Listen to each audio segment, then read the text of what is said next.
my funeral, welcome you all.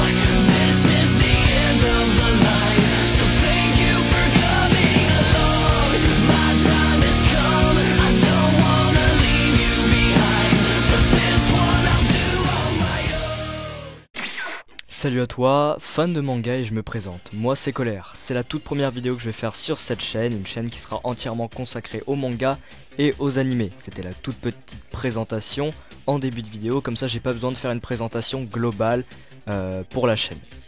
Dans cette vidéo on va parler de Dragon Ball Super, le dernier épisode qui est sorti, c'est-à-dire le 81. Et nous allons aborder les règles et les enjeux du tournoi du pouvoir révélés dans cet épisode. Bref, on est parti tout de suite. Alors peut-être que vous êtes passé sur certaines choses ou alors que vous n'avez pas compris certains éléments du tournoi du pouvoir, mais en tout cas je suis là pour vous l'expliquer.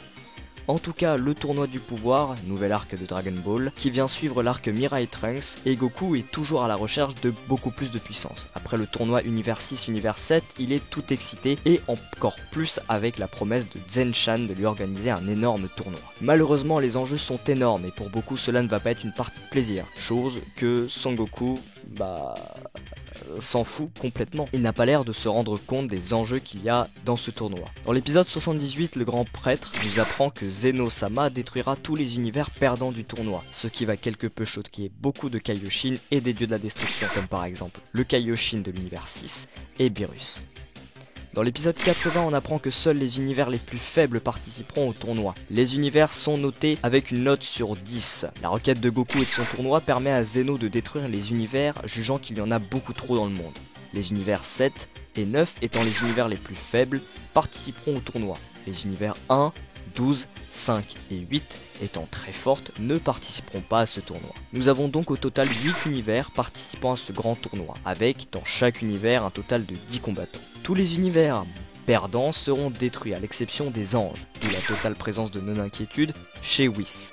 Mais malgré ça, Beerus, et ça vaut aussi pour tous les dieux de la destruction, ainsi que les Kaioshin et évidemment les habitants, tout ce qui existe seront détruits, eux et leur univers.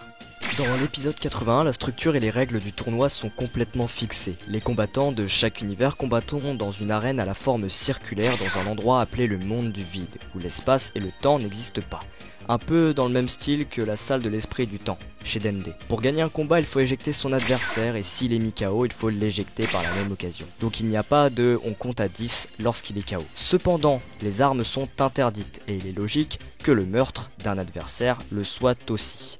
Mais chose difficile étant l'interdiction de voler, la liberté de mouvement sera donc compliquée. Le match durera sans taxe, soit 48 minutes pour nous les humains. La durée du combat est aussi longue car en réalité il n'y a qu'un seul match et pas plusieurs. Ce ne sont pas des combats à 1v1. Nous avons ici affaire à une bataille royale, une mumble où les 10 combattants des 8 univers, soit 80 combattants vont devoir se battre. Il est fort probable que des alliances se forment, cela me rappelle énormément le tournoi du Colisée dans One Piece Dressrosa, ou alors le film l'OAV 9, le mercenaire de l'espace en début, où il y avait un énorme tournoi des arts martiaux. A l'inverse, on avait d'habitude pendant les grands tournois des arts martiaux ou Tenkaichi Budokai, un combat en 1 contre 1, où l'adversaire perdait s'il était éjecté de la surface de combat, s'il utilise une arme alors il est disqualifié ou s'il est KO pendant 10 secondes et plus. Évidemment c'était l'époque où le Kamehameha était la technique la plus ouf qu'on ait jamais vue, et ça manque énormément. Le tournoi du pouvoir va permettre de donner quelque chose de nostalgique et ça va plaire à beaucoup ceux qui ont suivi Dragon Ball. A la fin, l'équipe avec le plus de combattants gagnera le tournoi, c'est-à-dire à la fin des 48 minutes. Comme pour vous dire que ce tournoi va être d'une grande difficulté, même si je dois vous dire que la volonté de détruire l'univers me semble pas crédible du tout. Donc je suis sûr qu'il va y avoir une couille du genre ouais au final on va pas du tout détruire les univers, on va les laisser en paix. Vous imaginez l'univers 7 qui perd, ça la fout mal, c'est la fin de Dragon Ball, tout court. Et je peux vous dire que les combattants qu'on a dans notre univers, l'univers 7, il est pas ouf du tout. Comme je disais, nous avons un total de 80 combattants, même si on en connaît pas mal. Enfin quand je dis pas mal, on n'en connaît qu'une vingtaine. On a Gohan, Goku, Vegeta, Boo, C17, C18, Krillin, Kame Sennin, Tenshinhan, Piccolo dans l'univers 7. Pour vous dire, Tenshinhan, Krillin, Kame Sennin, C18... voilà, c'est pas ouf. D'un autre côté, on connaît quelques combattants de l'univers 6.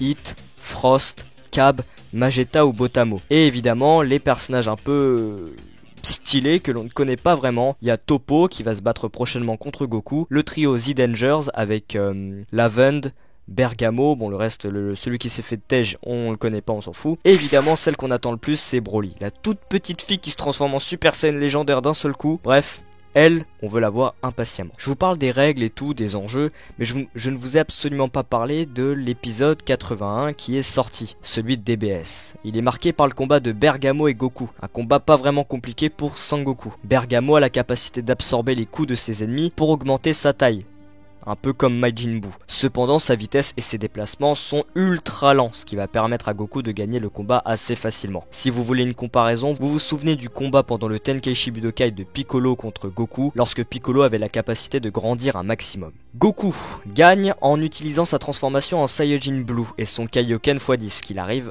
assez bien à maîtriser. La fin de l'épisode introduit le combat de Goku contre Toppo, le futur dieu de la destruction de l'univers numéro 11. Ce personnage semble être super dangereux compte tenu de sa force. On se souvient de lui dans l'épisode 79, il avait réussi à désintégrer le méga Kamehameha de Majin Buu, comme si c'était un simple Kiko.